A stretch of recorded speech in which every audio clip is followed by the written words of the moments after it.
అందుకే ఈరోజు కాంగ్రెస్ పార్టీ పక్షాన తెలంగాణ రాష్ట్ర ముఖ్యమంత్రిగా సహచర మంత్రివర్గ సభ్యులు పెద్దలందరి సమక్షంలో నేను నరేంద్ర మోడీ గారికి చెప్పదలుచుకున్న ఒకే ఒక మాట, మహిళా రిజర్వేషన్లకు సంపూర్ణంగా కట్టుబడి ఉండడమే కాకుండా 100% మేము మద్దతు ఇస్తున్నాము. ఉన్న చట్టం ప్రకారము, ఉన్న సీట్ల ప్రకారము 33% మహిళా రిజర్వేషన్లు అమలు చేయడానికి ఏ చట్టం తీసుకొస్తావు లోక్సభలో రాజ్యసభలో పెట్టు, సంపూర్ణంగా కాంగ్రెస్ పార్టీ మద్దతు ఇస్తుంది. చర్చ కూడా అవసరం లేదు. 2026 సంవత్సరం తర్వాత సేకరించబోయే జనాభా ప్రాతిపదికన రిజర్వేషన్లని ఒక్క అడ్డంకిని తొలగించుకుంటే 6 నెలల లోపలనే మహిళా రిజర్వేషన్లు అమలు చేయొచ్చు. కాబట్టి రేపటి 16, 17, 18 శాసనసభ పార్లమెంట్ సమావేశాలలో తక్షణమే మహిళా రిజర్వేషన్లు ఉన్న సీట్ల ప్రాతిపదికన 33% రిజర్వేషన్లను మహిళలకు అమలు చేసడానికి చట్టం తీసుకురా, మేము సంపూర్ణంగా మద్దతు ఇస్తాము. ఇది తెలంగాణ రాష్ట్ర ప్రభుత్వం తరఫునే కాకుండా కాంగ్రెస్ పార్టీ పక్షాన కూడా మొన్న జరిగిన సిడబ్ల్యూసి సమావేశంలో కాంగ్రెస్ పార్టీ తీసుకున్న నిర్ణయం.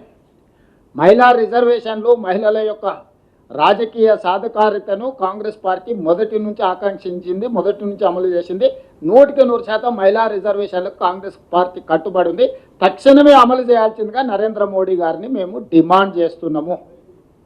ఇక రెండవ అంశం, సీట్ల పెంపు, నియోజకవర్గాల పునర్విభజన. ఇది అత్యంత ప్రమాదకరంగా రాజకీయ పావుగా ఈరోజు నరేంద్ర మోడీ గారు వాడుకుంటున్నారు. ఆ దానికి సంబంధించి మాకున్న అభ్యంతరాలను కానీ దక్షిణ భారతదేశంలో ఉన్న ప్రజల యొక్క అభ్యంతరాలను, అదేవిధంగా చిన్న రాష్ట్రాల యొక్క అభ్యంతరాలను ఈరోజు స్పష్టంగా నేను ప్రజలకు వివరించదలుచుకున్నా.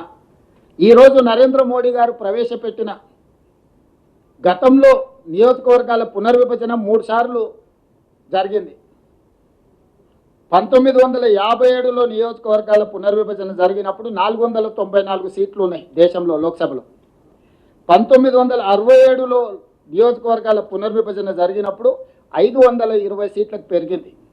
అదేవిధంగా 1977లో చేసిన నియోజకవర్గాల పునర్విభజన ఇది అత్యంత కీలకమైనది. శ్రీమతి ఇందిరాగాంధీ గారు ఉన్నప్పుడు 1971 జనగణన ప్రకారము 1976లో నియోజకవర్గాల పునర్విభజన జరిగింది.